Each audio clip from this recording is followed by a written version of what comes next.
going on, everyone? Welcome on in Really? to ID at This is kind of Xbox dope. Showcase right here on Twitch Gaming. Now, I am one of your co-hosts today, Story Mode I did Bay, not know and Story I Mode have Bay the was going to be honor of co-streaming. being Was going to be joined by streaming the this. incredible Pretty cool. Trisha Hirschberger. Trisha, I how are have you the feeling honor today? of being joined by the incredible Story Mode Bay. No! This How are you is so doing exciting, today? right? I'm doing good. I'm really excited. I mean, Brianna and I today are going to walk you through so many exciting things. We're going to unveil new games. We're going to talk about indie games. I love my indie games. So on today's show, we're going to be It's not only showcasing indie and games, but it is celebrating mostly indie games, Xbox right? So- right? And we'll have so many talented devs joining us throughout the day to talk about their games, including, but not limited to, Among Us, Moonglow Bay, Soup Pot, Nobody Saves the World, Death's Door, and 12 Minutes. And each of our developer guests will sit down for a conversation with some of our favorite streamers and creators, including awesome folks like Kate Stark and Stallion83, Donut Age and Technique, and Blind Gamer Steve. So many fun folks. We'll also have special interviews with Chris Charla from ID at Xbox. And throughout the day, we're going to be dropping exclusive new game trailers as well. So if you're an indie games fan, this is the place to be. We'll have Victoria Tran from Innersloth who'll be here to discuss Among Us. Gwen Foster and Trina from Man, Hub will Among be Us chatting desperately with needs new Soup Pot. content, man. Lewis, It needs Lewis something. Antonio Like, from Annapurna I Interactive know y'all will got be hella into guap their off highly of anticipated when they game, put it on 12 Minutes, Switch and and I'm like waiting even to off see some of Steam. that. I know y'all got We'll hella also guap, have bro. friends Make something Billy happen. Campbell from I know you can't do that Studios, overnight, but like hire some people. Like, bro, like it makes me sad because that game was so hyped. Like, and it was way more interesting than Fall Guys to me. Like Fall Guys, that shit was entertaining for like I used to I watched a lot of Twitch last year, obviously, because I'm streaming now, right? But like Fall Guys was interesting for like 1 or 2 streams, and then after that I was done. I never wanted to see Fall Guys again. Yes. Meanwhile, Oh my gosh, I am Among Us so was excited interesting about this. pretty Now, much before we forever. do get Like, started with just our watching show, people like I do lie and wanna try to figure remind out, everyone but you at need home, more content to please keep making sound that off happen. in the chat. We Oh wanna my know God, what I'm you so guys sorry. think. I mean, I already see the chat moving and shaking at. Without further ado, I want to remind Man, I everyone thought I was throughout fixing it, but today's I ID guess at that, huh? Xbox at Twitch Gaming Indie Game Showcase, we will be airing exclusive new game trailers for the very first time. Some will feature gameplay updates to highly anticipated indie titles. Others will be brand new, never before seen game trailers. But that's not all we have. So make sure you stay tuned. Hopefully they got throughout you the show bag, and 'cause, share like, you your be putting in reactions work. in the Twitch chat. So everyone, let's go ahead and get into it. First up, we're dropping some new gameplay trailers. Let's take a look. All right, what they got?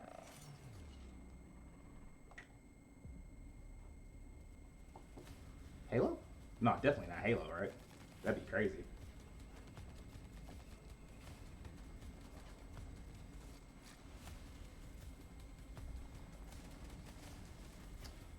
I do like the look, though.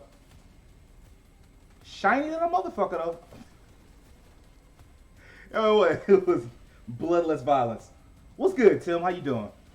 How's the morning treating you? Top of the morning to ya. Yo! What's up with these impacts? Alright. Yeah, this is indie-rific.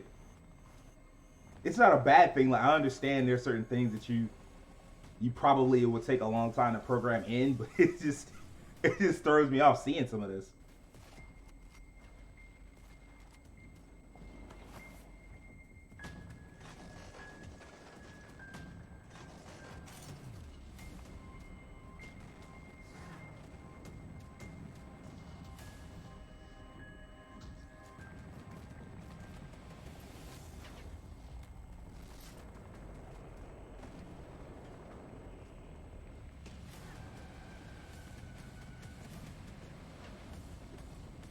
What the fuck? Giant robots?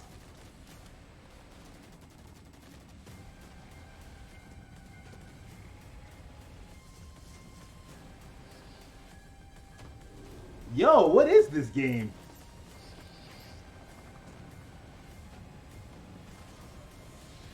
This looks like a game that would get over just purely based off of the holy crap.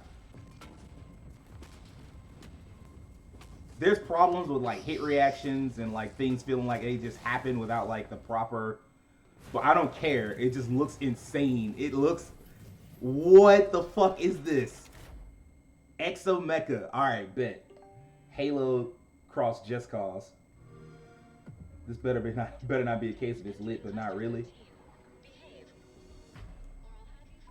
Oh, I remember they showed us Ascent last time, right? This would be cooler if it weren't isometric.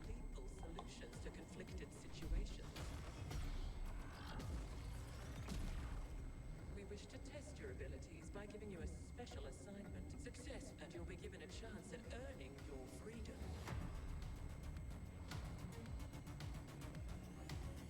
Titanfall Judgment Day.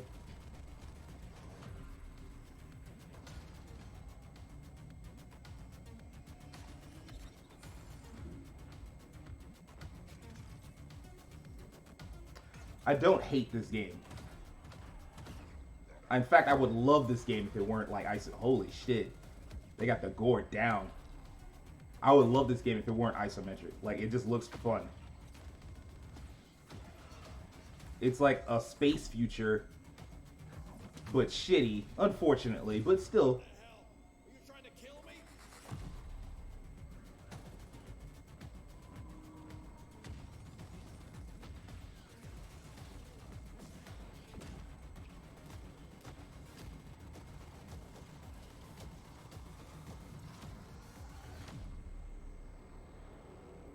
Still no date? Huh.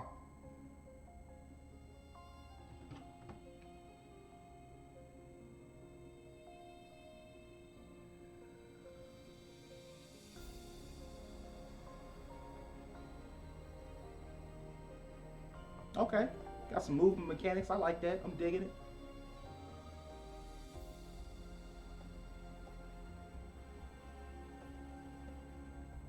Not bad looking. Yeah, I know, right?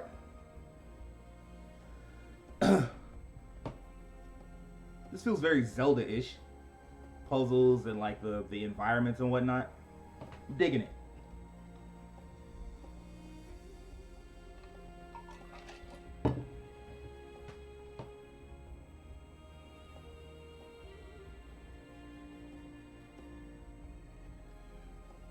The amount of platforming in this would drive me up a fucking wall though, because I'd just be panicking like every time I got to like an edge, because you can't fly.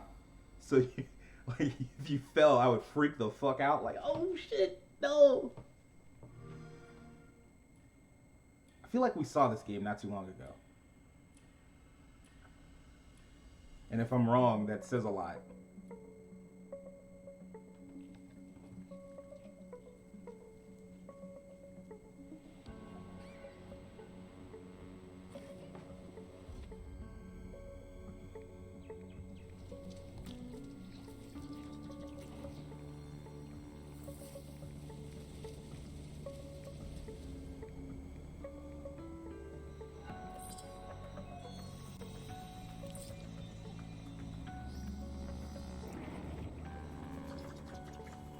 This is cute.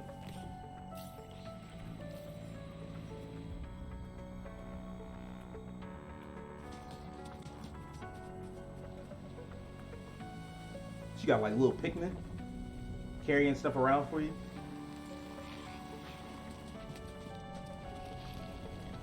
Presumably they do the fighting for you, but also you gotta protect them because like it looked like things are trying to murder them. The Wild at Heart. Okay. May 20th, like, I like things that have firm release dates. Like, all this, like, 2021 stuff, like, bro, at least give me summer, fall, something, like, otherwise that sounds like you're not confident enough that you can meet 2021.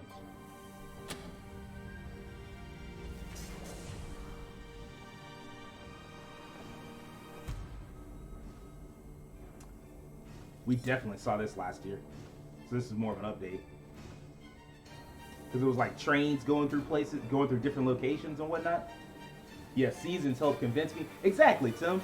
Like, that's when I know, like, all right, you might know what you're talking about when you say, oh, my game's coming out this year.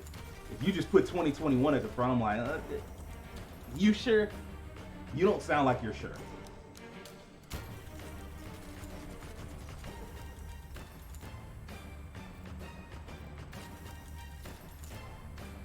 You know, I'm surprised they don't have more games set on trains.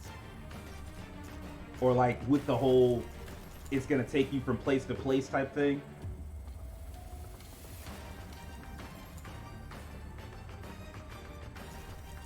Because you have so many like properties, like so many movies and anime and cartoons, like Infinity Train or like Galaxy Express 999. Like, there's so many things like that that I'm surprised they haven't made more games along this line. Thomas the Train mod's about to go crazy. Facts. Void Train, that's what it was called.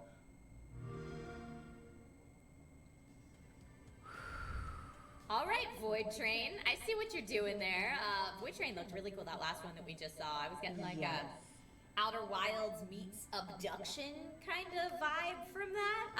Brianna, were there any of those trailers that particularly jumped out at you? Yeah, I mean, I was kind of looking at, I think it was called Wild at Heart. It almost reminded me of Don't Starve a little bit. It looks like you're trapped in the forest, maybe with a friend.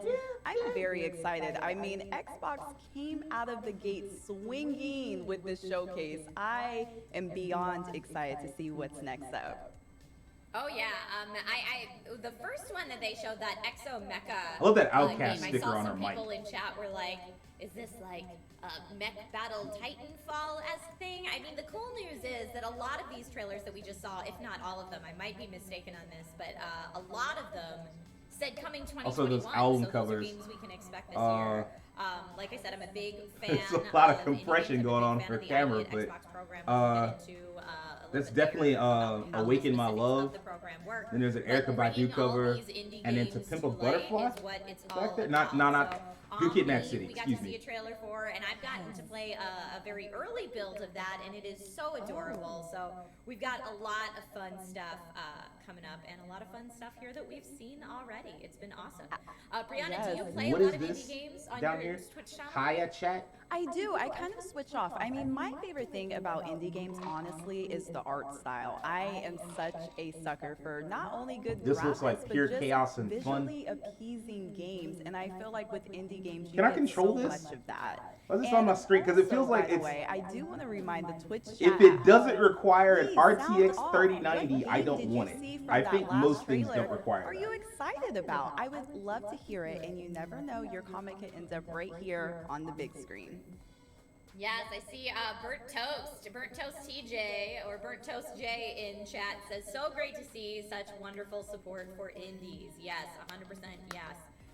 So yeah, that was Exo Mecho, I believe Ascent was the name of the second one, Omni, The Wild at Heart, and Void Train there at the end. Really, really cool.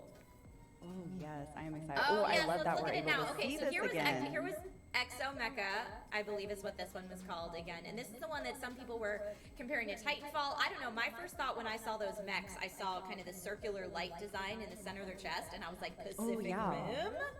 Now, not all of them have that, but this is reminding me of every You go great underwater? mech battle that I know. And look at that, we have underwater. I think I saw a grapple hook. There it is, a grapple hook mechanic in this. Huh. Is this the type of game you think you could see yourself jumping into? See, I'm a little funny when I play games. I'm not a huge fan of first-person shooter type games. However, the graphics are very, very nice. I mean, and it looks I'm like with it's her. action-packed. There's so much going on. Like The you only said, thing you're that able really to go sold me on this game as underwater. far as It like looks like you were shooting being out a interested were the helicopter giant in the last robots. clip that we saw. This looks pretty good. I might have to give it a try.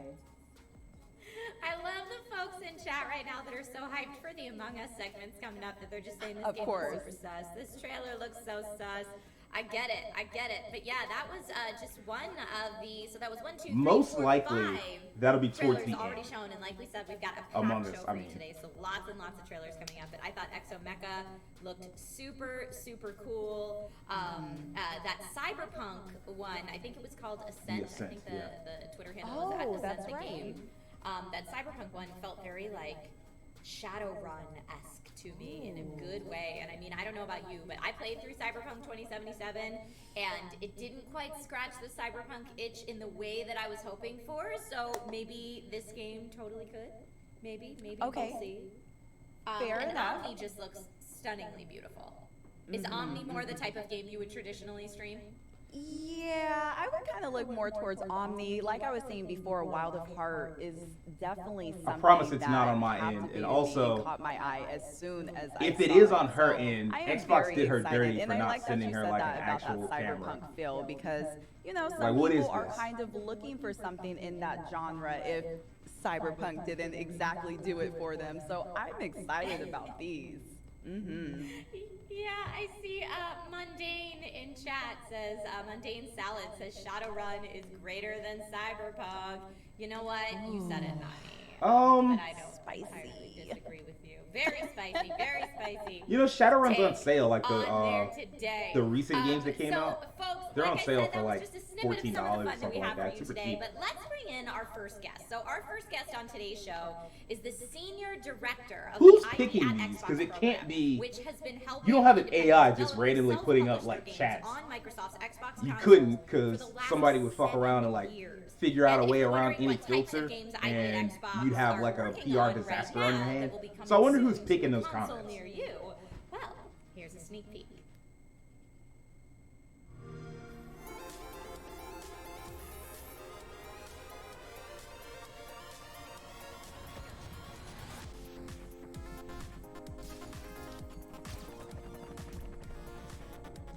Another scissor reel. Like a little runner game. I don't know what this is.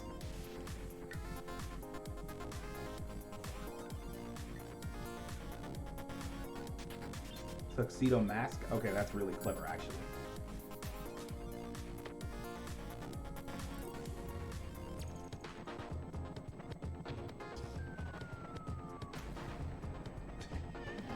Look like wacky space adventures? Alright, I feel you. I want to say I remember this game from last year. You said mods? Yeah, mods probably are picking it, but do you have like a team? You just have one person looking at like a 6,000 person chat. That sounds like hell. Kung Fu Janitor? They should have just made a Hong Kong Fooey game. Hong Kong Fooey, #1 super guy. Y'all remember that? Desperat. This feels very like William Street Adult Swim.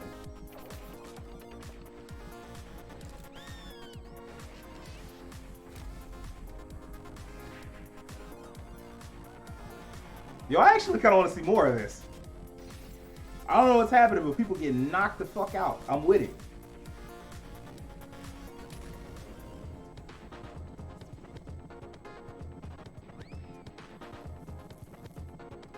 An airport for aliens currently run by dogs. That was a little try hard, but okay.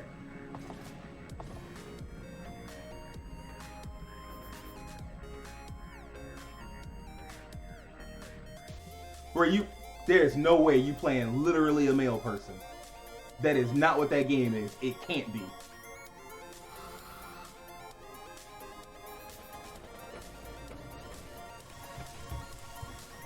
Ain't nobody trying to play no video game where you just a mailman. I mean, like, I know that's what we joked about with Death Stranding, but come on now.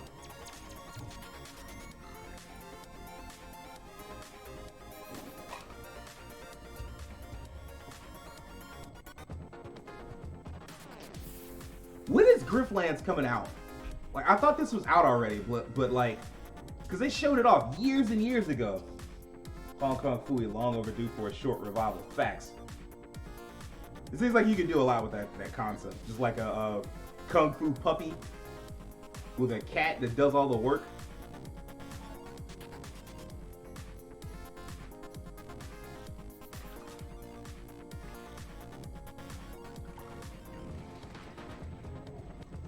Dark Alliance?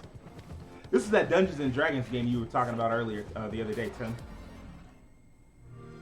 That they kept on screen for less time than any other game. Hello, Chris. Thank you so much for joining us. How are you feeling today? Good, thanks. Yeah, thanks for having me. Of course, of course. Now, for everyone at home watching that aren't already familiar with the ID at Xbox program, can you explain a little bit about how that works? Yeah, sure. So basically, we're a program at Microsoft that enables independent developers to self-publish their games. So they come to xbox.com/ID, they sign up, they tell us what kind of game they're making, and we send them dev kits, they start development, they make the game, and then they're the publisher. We try and help amplify the promotion with things like what's happening today, and then the games come out, people play them, everybody's happy, it's awesome. It is awesome. I feel like when I a team personally is love ever in indie like a games, and I second think place we've seen position, indie games they'll have come this, up with something like this. Not even resurgence, but kind of like just being brought more into the public eye in the last decade or so. And it makes it a little bit hard for some people to kind of qualify what is indeed an indie game. So I want to ask you, Chris, what are indie games all about in your mind? Well, that's actually one thing we do in the program is we don't try and define it. In fact, I used to have a buster on the outside of my office that said indie with a little buster through it because I was like, you know what, like I'm old and I spent the 90s as a punk rocker arguing about what was punk and what wasn't punk, and like we don't need to do that. You know what I mean? To me, an independent game is really all about creative control. If a developer has creative control, you know, they have that independence. But, you know, we have folks in the program who are single individuals, you know, one woman, one man making a game. We have studios in the program that are hundreds of people making a game. So we don't stress about it. Like, our focus is just on helping people get their games onto Xbox, helping get them great, and then making sure that players get to see them and have a good time. What would y'all say is an indie game to y'all? Incredible. Is it about Chris, budget? Is it about the number of people working on it? There are so many amazing moments that you. Because I'm kind of with Chris here in the idea of the program. You probably shouldn't put like as long as there's no your proudest accomplishment. As long as you're not attached to like bought by a publisher. Like if you're owned by EA, obviously you're not. Or if you're owned by Ubisoft, obviously you're not an indie publisher. It's really like when we're able to help a developer, like a lot of times, especially a first game, like ship that first game, and that. And like, so now I'm looking at great. all the We're Gundam able models to work with developers from like and trying to figure out all what he over has. the world. Like we work with developers in more than 100 countries on every single continent except Antarctica. Is really cool. So it's hard to pick a proud moment. I feel like I see the maybe turn my A up there. favorite moment was. I think it was E3. I can't remember which year, and it was. And right that when looks we like unveiled Burning the full Gundam, Cuphead right? trailer. Well, and I'd that's seen not the gonna trailer. work. I It looks knew like how good Burning it Gundam, was. like And second on from the stage, back. I got the privilege of introducing the Moldenhauers. And, Studio and publisher notoriety the isn't the high. lights go on the Moldenhauers and they go off. So in other words, you're saying and- like if they're not and very then well the known, Studio that makes them indie. MPHR logo comes up on what at the time was the largest 4K How long does that screen last? So like if you have your in first existence. breakout hit, And I knew everybody's does that mean socks you're were not about to get indie? blown Like- off, and just standing there in the like the dark people that made on Among the Us, stage, looking I up would at say the they're still Studio indie. Like MPHR even logo though was like- that was the I still biggest get game of goosebumps. I have 2020 goosebumps right now talking by about far. it. It was such a cool moment. It was That such a was cool a moment for success. them and such a cool moment for everybody who likes Cyberpunk was the to biggest be, game, you but know, I mean, just like, excited by we all know how games. that story To me, that's like it's one of my favorite moments in my career. I remember that moment. I remember when Cuphead was first unveiled at E3 and everyone was like, what is this? And it delivered. I mean, Cuphead's a fantastic Because game. if you make like a So what excites if you make right multiple now? hits, Like what's the most exciting and then you thing start about the expanding, indie like scene Larian in 2021, Studios in your opinion? that makes Just a Divinity. variety. I mean, we just They went saw from that Divinity trailer 1 to and Divinity all 2, through today. and the We're first just one was gonna see Kickstarted. And I so think much Divinity 2 was variety of Kickstarted, but I don't games, think they needed to and, do it. you know, it I don't think used they to be absolutely that had when to. I people think they heard could have the made word it happen indie without that game, there was this necessarily. thought of like, okay, And now they're doing side-scrolling Baldur's pixel art. Gate, And there's and still I'm a lot like, of great side-scrolling y'all pixel not art really games, indie no more. But there's everything from You know? first-person shooters They kinda to, are. you know, every genre under I guess the if sun, you had like a very new rigid genres nobody's definition, ever but thought I of before. like once you And have a string of hits to me, attached what's to so you, exciting is and these you have games like come from multiple studios, everywhere, like right? bro, I you're think not there's a indie game, no I don't more. want to give it away. Maybe it's a reveal, but there's a game we're going to see in a little bit from two devs in the Philippines. It's really, really neat. Despelote, which was just in the trailer, an airport for aliens run by dogs, where you like go around and interact with like clip art dogs that are rotating. Like those are all super cool. And then you have games that just come out of nowhere, not really out of nowhere, but like Shotgun Farmers, which is a game that launched on Xbox and was from one person and dominated the sales charts on Xbox for like a couple weeks. It was like the #1 game on Xbox, and that is just so cool that the world today like enables that kind of thing to happen. So that's what I love. I just love the variety. Mm-hmm. I'm always amazed learning at some of the sizes of some of these development companies. Does it blow your mind what smaller indie teams are able to create and produce in comparison to AAA companies? Great question. Absolutely. I mean, we've seen like such great. I think we just call it like democratization of development with the rise of engines like Unreal and Unity and GameMaker. It really is now That airport enabled, alien game the focus, title looked like it hurt games his still fame. It incredibly hurt me amount hearing hard it. Like, to that don't make, look hype. But the focus is That on game just like, look how weird. good my It's like, idea oh, you is, playing how with good my clip story art is. dogs. Like, Like, yo, who the fuck? developers are What? no longer gated Like, some of these by ideas, I'm like, man, y'all technology trying as too they hard. were 10 and Like, it's 15 like you years trying ago. to So go out of your that's way awesome to be see. different. And it's also Like, been it's not awesome like to you're see how different things on like purpose. Game Like, or Pass, let me rephrase. have It's not like you're enabled, different because you can't so help it. many It's like players you're different because you just don't so know how many to. games. It's I am hyped just for really, really Alien cool. Airport Run for dogs. Are you really? Yeah, it is Cutest. super Also, cool. how's your And day I going for so far? one, love being able to jump on Game Pass But, like, and try something completely new. Because I it's feel like a there's a new difference program, between and being we weird will just definitely because that's who see you games are today in the and being ID weird Xbox because you're trying to be program weird. that are available on Game Pass, but not all of them that will show today. A little I bit. don't think. Isn't that correct, Chris? Like, I mean, like, That's right. I Yeah, could it's see a people variety. trying it out as Games like like, a curiosity. I'm trying to think, like, To off see the top how of my it head, works. Genesis Noir shipped recently. That was a Game Pass game, but Shotgun Farmers not a Game Pass game. You know, and there's a huge amount of variety that's in Game Pass, which is fantastic, and there's a huge amount of variety of games that are not in Game Pass. So it's just great. Like there's just a tons to play, and that makes us feel really good. Absolutely. Where do you think that indie games are headed next? So, say in the next decade or two.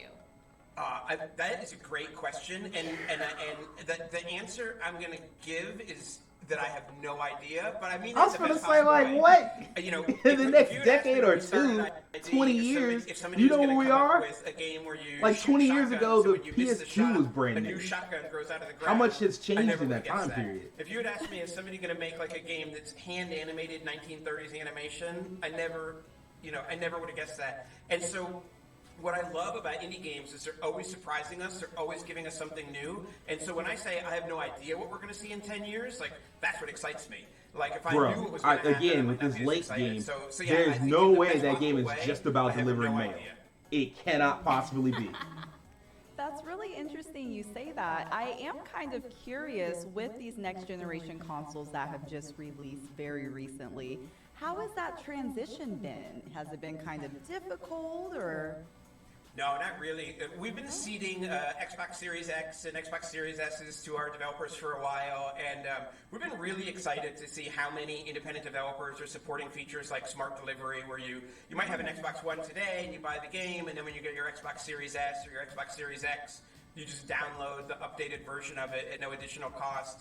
And independent developers are always surprising us. And so, You have such next-gen similar features, architecture whether it's between ray two tracing or smart consoles. delivery, I imagine folks it's are taking not. advantage of them in Like, really it's still interesting work ways. intensive because And, all programming so is work intensive, but I just been, imagine it's been exciting. when you have such It's been similar exciting to architecture see the between like the games, but Xbox one thing that we're proud One of and the is that Xbox Series transition X, itself and for you have backwards developers has compatibility been already in there.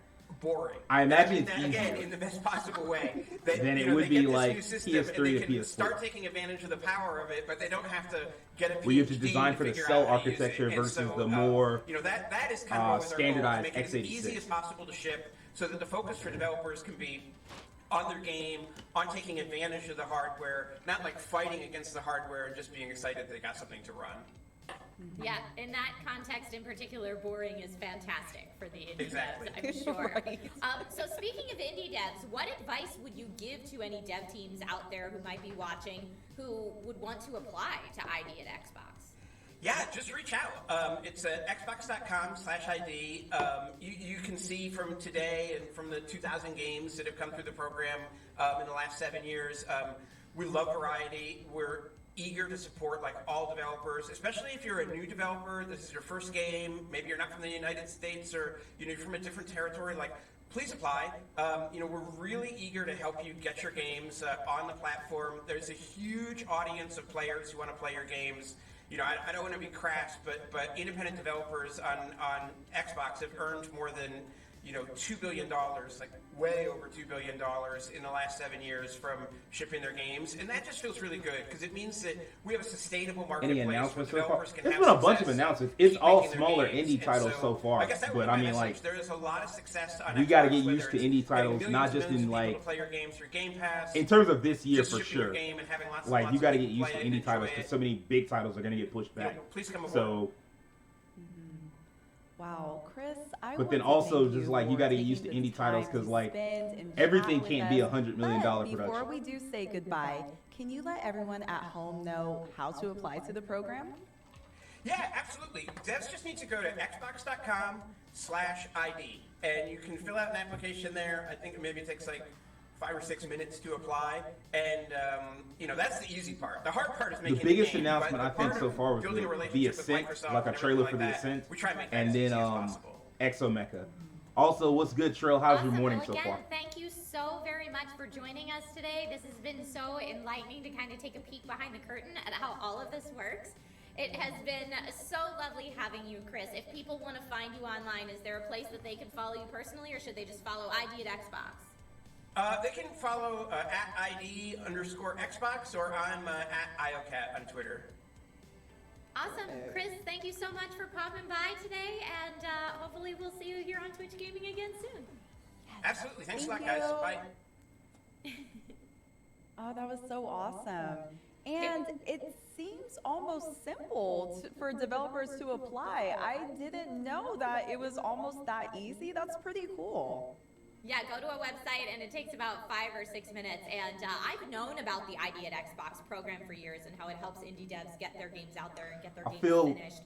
And marketed what an awesome to, program it is. But yeah, I also which I mean, didn't like know all of how these things are easy it was marketing, for but I devs feel to like apply. this was So like for the whole anyone purpose of watching this was to who tell has a game mulling developers, around up please here, come even if to it's ID just at in Xbox. concept phase. And I understand that because Xbox.com/ID that's gonna be the way you Chris win. told us, and, fill it out there. Like it's cool to have like the Xbox bigger can bring console or your like the more powerful console. That's cool. Yes. That didn't help Oh my Xbox gosh. back in I feel like Gen 6. What Chris was saying. And sometimes if you don't have the starting games is the this hardest gen, it ain't part. gonna help you But to this even gen. put your foot So in the like door getting by as many applying indie to the games program, and other I mean, oh games my as gosh. possible, I know there's some the more the developers in better. the So chat like watching. Go ahead and I get understand started. trying to get I like see you have this guys in thing there. right here Let's do where it. thousands of people are watching. I Some of absolutely them, not love, all of them, but like I said, a I've few been of them will following be this program for a developers. while. And then When you go to a also convention you like can E3, retweet the you go part to about like, yeah, Microsoft's you know, it's easy to get on. convention floor, And people will see their it. section of it. There's always an I get that ID at feeling Xbox too. More section. games on Xbox And than whereas the a lot library. of people Exactly. go in and kind of hunt for the Like, big AAAs, it I'm can't all be usually AAA scanning the games floor for because the ID AAA at games Xbox take section, because that's in where we excess go of 5 years to and find develop the now. games Like that, they like take you said, 4 to Brianna, 7 you know, if you're in years, it for art sometimes style, if longer. you're looking for, So you like, have to have the game indie that games to brings fill in out the all the gaps. And feels sometimes that you need indie to have games a wind up tissue box being handy as big for, or if you're bigger looking for those than some AAA games. fantastic, So you need, scores and you want to have as many compositions. as A lot of possible times because that's like, where I'm like, no ooh, I all could of them are find going to be something hits.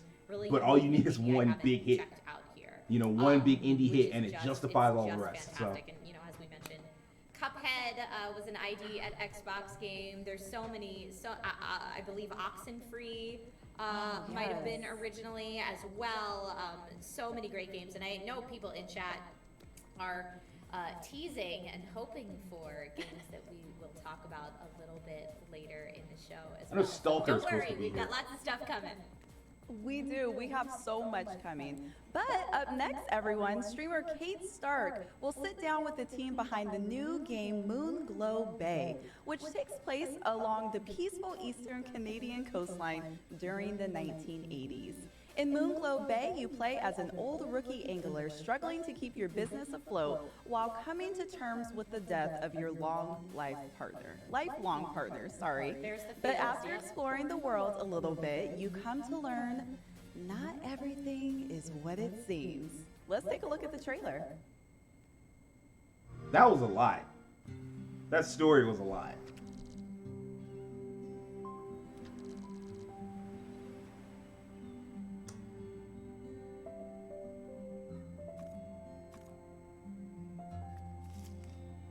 I like that you can pick your Well, partner.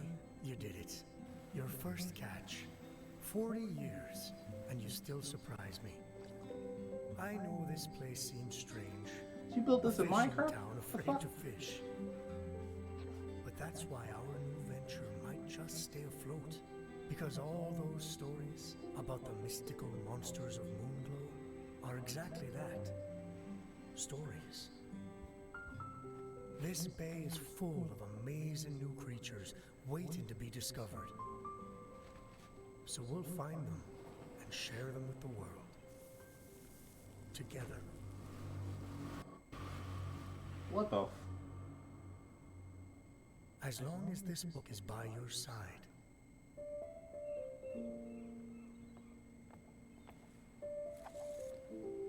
So am I.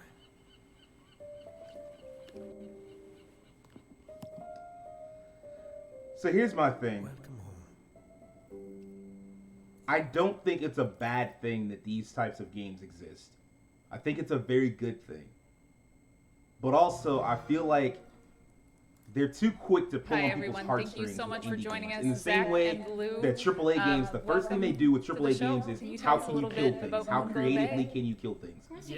It feels like the first thing they do with So indie Moonglow games is like how was can you set tug on your in heartstrings. a fishing RPG slice And it of feels life like set on the a eastern coast of too much 1980s of Canada, a what's the fictional. word I'm looking Yeah. for? And It's too much of a shortcut, it's like an in a emotional town that shortcut. people are Like afraid to this fish is how we're gonna get you because of attached. We're gonna pull on your Yeah, heartstrings, weird. and then we're gonna make you not care Well, about the it graphics starts out because it's a like sad kind of story where the about game this, is very about somebody regular dealing with and death, you're like, "Oh, it's about normal like fish." a It gets broken weirder and relationship. weirder, and And I mean, okay, like, what's actually going on here? low People have key, these myths, and I there's guess some what I'm truth saying to is, these myths, no matter and so what happens, it's a little spooky. And you get your if fish you and do it get too to cook much, and you get sell tired of and anything. Make friends around the town. Like every time I see an indie game, it's some stuff like, oh, So, we're trying to while pull you're on your trying to heartstrings.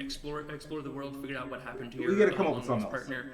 The town itself is going through their own And I guess struggles it might with, be part of the problem their might be that these potential graphics are just closing not and it right. inability to grow and survive. So it's kind of like a in tandem Everyone growth, helping each other. helping each other. Yeah. Yeah.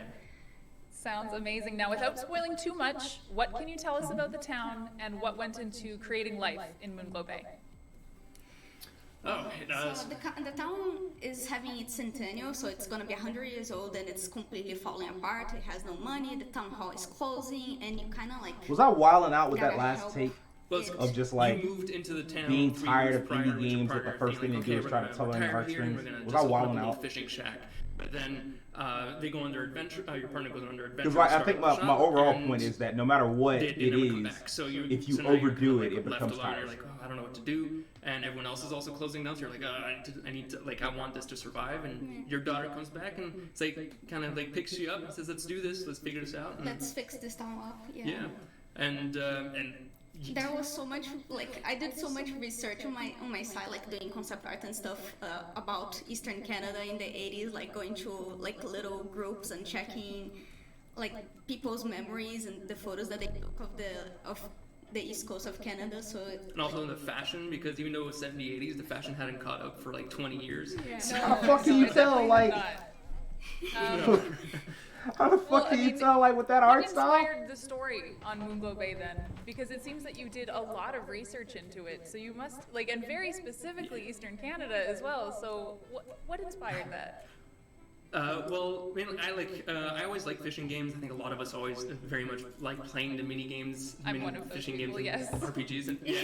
So it's just like it's one of those things. I was like, well, what if like this has to be feasible as a whole scope game? And I found and with loads of other mini games that you can yeah, also it's play. like Legend of the River King, like was almost like 10 years ago, almost 13 years ago since it came out, and I was like, nah, this has The to River we need to King? kind of like That see shit older what's than that, feasible ain't it? here. So And like the story. I feel like is, Legend of the River Zach and King I was met like the 20 from like the living in 90s or the Yeah. early 2000s. and like my family has history with fishing. Zach has. as a kid, I helped run a little fishing shop selling fish by the lakeside, and it was kind of like, you know, there's this connection. We're like, this is actually Yeah, really the chill. original Love Legend of making the a River game King that is from, very like, relaxing, 1997, and this is the perfect kind Which I of always thing, thought was like a because really cool fishing is idea, pretty like chill. just going And- fishing yeah, we just felt as like making like a it was fishing the RPG. perfect That was pretty cool. environment to start off, and then we just from there started researching the East Coast because Maybe he means the last get this Legend of vast the River space. King game. And also it was a little bit of wanderlust of mine because my dream has always been like I'm gonna go live in Nova Scotia. It seems like the most beautiful Yeah, place. the last most Legend of the common River King place. game was in So 08. it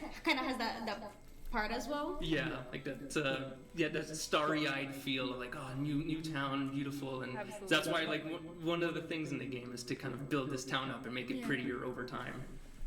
So there is also a little bit of mystery around the story and around the town. Are you able to tell us a little bit about that? Sure, yeah, like a little hint, which is basically like there's a lore that exists in the world itself. It's not like the fish aren't typical, and they start off typical, but as you get deeper, you get into different biomes. So like regular water, what you're seeing right now, but then it spreads into like these sulfur zones, these like heavy glacier zones, and you're like, how does this doesn't exist in oceans? How does this happen? And I don't like so it's the kind of art like style. the and mystery of that's also But I'm like, digging part of what the they're thing talking that's making about. people so afraid. Like As people far go as, fishing like, and they don't come back.